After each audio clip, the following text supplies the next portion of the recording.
बड़तरला गोटे समिति सभ्य अच्छे आज्ञा कौन कहबे दीर्घ दिन है आपन पूजा चलछि को हिसाब रे चलछि केते लोग आपन माने एटिकार कमिटी मेंबर माने अछंती केमती हिसाब रे पूजा चलछि आज्ञा एटा गोटे हमर बड़तरला कोट गोटे पड़ा है सुंडी पड़ा एटा तो हमर घर अच्छे 60 घर 60-70 पिला मिसिकर आज्ञा एडे बड़ पूजा आयोजन करूछु आज के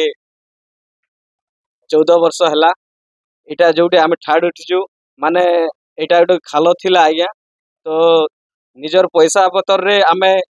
इटा खाल के पटापुटी कर गवर्नमेंट के भी जणे थिलु एमएलए महाशय भी जणे थिलु और तांकर भी अनुदान पड़ी तो सरपंच समिति ठानु अनुदान गई करे आज 2 फ्लोर बिल्डिंग बांधी करे आमे इने पूजा आयोजन करिछु तो कोटिकार कार्यक्रम माने जे कारीगर माने के बनेछि मूर्ति के छड़ा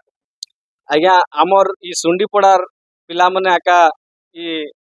मूर्ति के बनौछन आउ एडे ई जेन सोल फुल कटाकुटी खाली उपेंद्र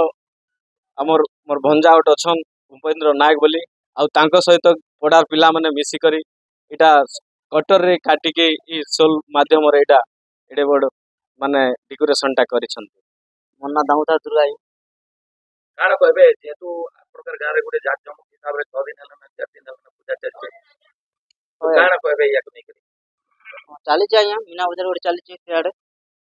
और तले गोटे स्टॉल कार्यक्रम चली स्टॉल कार्यक्रम रे लोग भीड़ रहउछन मेलोडी और मेलोडी भी आज हो तो केते हिसाब रे पूजा चलछि केते गहली होछि तार ऊपर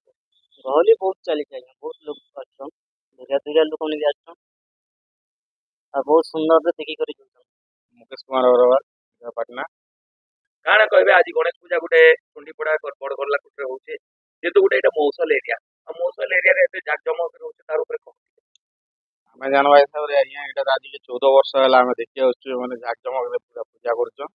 अरे मन तांकर निजर उतिया मूल्य जेई को जेन पैसा अनुछन तेनुया का से माने ये करछन बेसी कि चांदा मार्केट रो कलेक्शन भी करवाडा हमें नहीं जानबा जेते मेहनत ये माने करी करछन किछि कोलांडी कलेक्टर भी दृष्टि देवा कथा लोकल एमएलए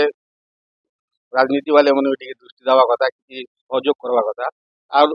अधिक उन्नत रे से माने करि पारबे तो का काण आपन देखले वर्तमान ए गारे आज मेलोडी चलछि अरे मीना बाजार आछि दुईटा मीना बाजार आछि